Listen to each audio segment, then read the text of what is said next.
যেমন উনি রেলটাকে সম্প্রসারণ করতে চান, রেলের সেবা এটা প্রতিষ্ঠিত করতে চান, আবার প্রসারিত করতে চান প্রথমত। দ্বিতীয় হচ্ছে আমাদের দেশেই আমাদের ইঞ্জিন তৈরি করা যায় কিনা, অথবা আমাদের যে বগিগুলি আছে সেটা মেনটেন করা হয় কিন্তু সেটা তৈরি করা যায় কিনা সে ব্যাপারেও উনি বলেছেন, কারণ এটা অনেক ব্যয়বহুল হয়। আবার ধরেন যেটাকে বলা হয় দীর্ঘসূত্রিতা আছে এগুলি ইম্পোর্ট করার জন্য। ইঞ্জিন আসছে, বগি আসছে না, বগি আসছে বা রেল লাইন হচ্ছে না, রেল লাইন অনেকটা বানানো হয়েছে কিন্তু সেই অনুপাতে রেল চালু করা যাচ্ছে না। এই যে সমন্বয়হীনতা, সেগুলিকে কিভাবে দ্রুততম সময়ের মধ্যে দেশের সক্ষমতা কীভাবে বাড়ানো যায়, আর সমন্বয় করে কিভাবে এটাকে সেবার মান, দীর্ঘসূত্রিতা বলতে আমি বোঝাচ্ছি ধরেন এমনও আছে যে কাজটি একসাথে টেন্ডার হলে করা যেত একত্রে, কিন্তু একটা টেন্ডার এখন হয়েছে, আরেকটা 6 মাস পরে হয়েছে, আরেকটা 1 বছর পরে হয়েছে, তখন অলরেডি লাইন হয়ে গিয়েছে, ট্রেন লাইন, কিন্তু ইঞ্জিন আসলে বগি নেই, বগি আসলে ধরেন ইঞ্জিন নেই, এরকম একটা সমন্বয়। তো সেটাকে একটু কমপ্লিটলি করা। আর হচ্ছে চিটাগাং থেকে ঢাকার দূরত্ব কি ঠিক আছে, কিন্তু অল্প সময়ের মধ্যে কীভাবে এটা করা যায়। তারপর প্রথম শ্রেণী, দ্বিতীয় শ্রেণীর যে সমস্ত টিকিট কেটে মানুষ যাত্রী সেবা পাচ্ছে না, একেবারে জরাজীর্ণ অবস্থা, বসার মতো পরিবেশ নেই। এই ঈদের সময় গিয়ে 25% টিকিট বেশি দেওয়া হয় যাত্রীদের লাঘব দূর করবার জন্য, কারণ প্রচুর যাত্রী যেতে চায়, কিন্তু তারা গিয়ে আবার প্রথম শ্রেণী সহ এসি রুমে ঢুকে যার মতো দখল করে বসে আছে, কেউ তাদের নিয়ন্ত্রণ করতে পারছে না। এটা স্বেচ্ছাচারিতার মাধ্যমে একটা চাপ তৈরি হয় রেলের প্রতি।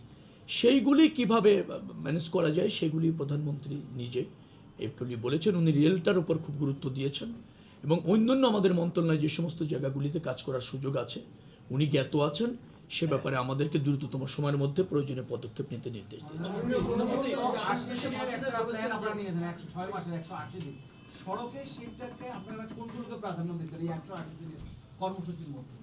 তার মধ্যে হচ্ছে সড়কের শৃঙ্খলা ফিরিয়ে আনা, সড়ক মানে পরিবহনে শৃঙ্খলা ফিরিয়ে আনা। তারপর হচ্ছে কিছু কিছু বাজার আশেপাশে এরকমভাবে হয়েছে যার ফলে সেখানে মেনটেন্স করা কষ্ট হচ্ছে। ওই জায়গায় গেলে আপনি যাচ্ছেন ফাঁকা রাস্তা, কিন্তু বড় বড় মহাসড়কের উপরই বাজার বসে গিয়েছে, সেখানে গিয়ে আর আপনি যানজটে আটকে যাচ্ছেন, বিশৃঙ্খলা আছে।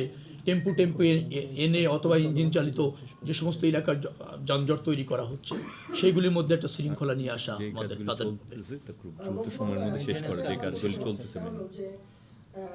আমার জানা মতে যে আপনি যে 3টি মন্ত্রণালয়ের দায়িত্ব পেয়েছেন, 3টি মন্ত্রণালয় খুবই গুরুত্বপূর্ণ এবং সবচেয়ে দুর্নীতি এই মন্ত্রণালয়গুলোতে দুর্নীতি বেশি, সবচেয়ে বেশি। যেমন রেল, আমরা সারা জীবন ছোটবেলা থেকে পর্যন্ত দেখে আসতেছি খালি লস প্রজেক্ট।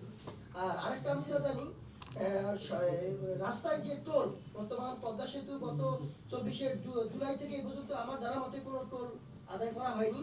এবং এর মধ্যে আবার আমি যেটা জানি আদায় করা হয়নি, আদায় করা হয়েছে, কি বলে আদায় করা হয়েছে বাট সরকারের ঘরে না না না কি বলে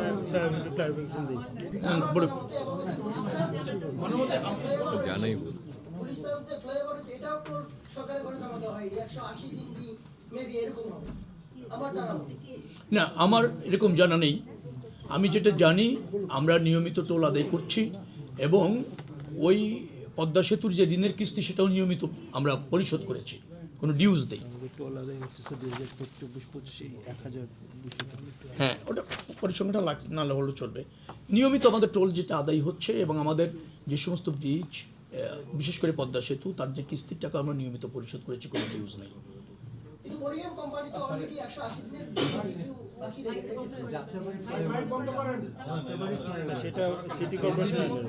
ওটা সিটি কর্পোরেশনের অধীন।